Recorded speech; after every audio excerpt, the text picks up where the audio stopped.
Thank you very much, first of all, to the Drum Corps International Hall of Fame for this honor. I'm moved by your inclusion into this particular fraternity. It's been a real pleasure to come back for Championship Week after 17 years away, and my family and I are so grateful for all that DCI has done for us during our time here. I'm primarily grateful to God, who has, for whatever reason, decided to bless me beyond anything I deserve in virtually every facet of my life. Music has taken me around the world, and I'm so thankful to him for each opportunity I've been given. I'd like to introduce my guests this evening. Please hold your applause, as each of them has richly contributed to my life of music, both within this activity and outside of it.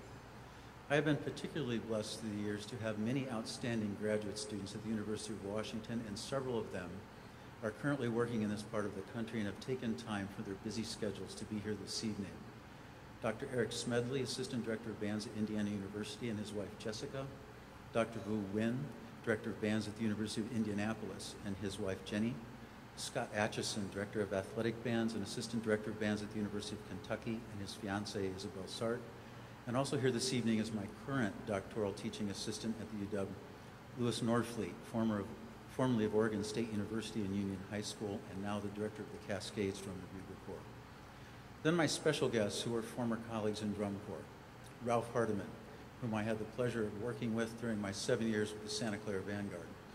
Ralph and I were an unlikely but very highly effective team, and I have immense respect for him as a musician and arranger.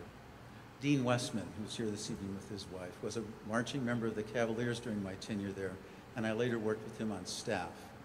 In addition to the accolades he's accumulated in his life, I'd like to add that he is here this evening as a representative of so many of the young men who performed with and subsequently taught the Cavaliers.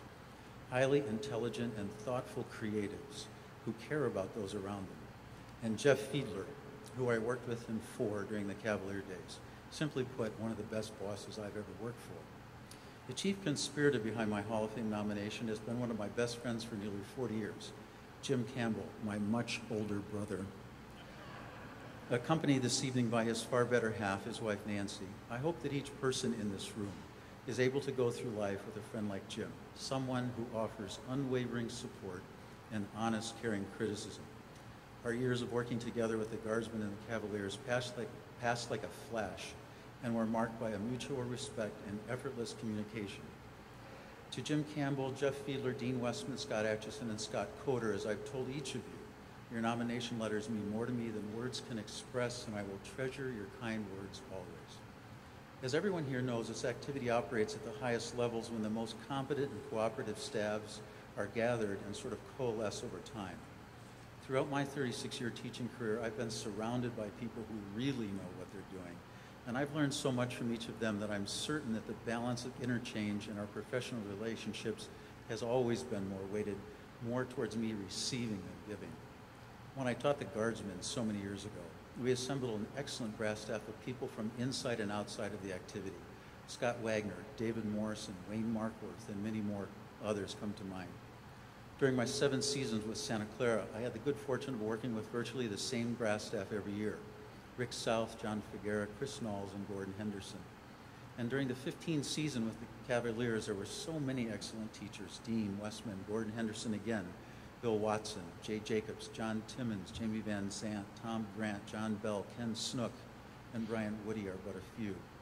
I was very much a sort of fly-in-and-out guy during my involvement, and all the folks just mentioned from each corps did the most difficult, tedious, and important work on a day-to-day basis.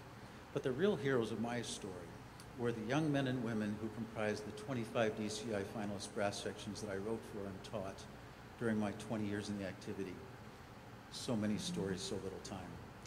I think of the 1979 Guardsmen, who spent most of their tours on the side of many roads in this country, sitting in broken down buses, and how those kids would turn each ridiculous misfortune into an opportunity for a rather incredible Monty Python-esque comedy routine.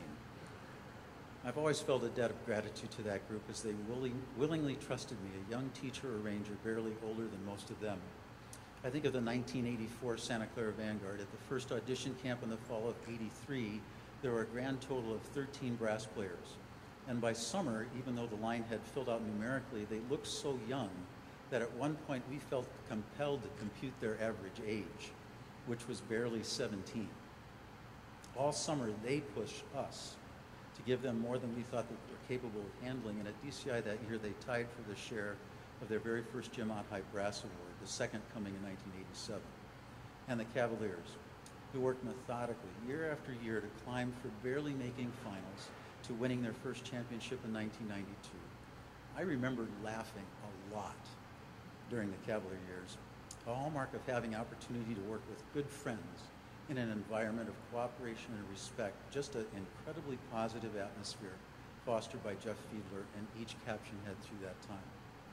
I'm a recovering workaholic, and I left the activity after the 1997 season to focus on issues of faith, family, and academic life. I have not regretted that decision in the least, but will be forever grateful for the richness and breadth of the experience of writing and teaching so many young people, for all the lifelong relationships forged, the lessons learned, and for having the best seat in the house in watching young people achieve beyond their dreams. Thank you.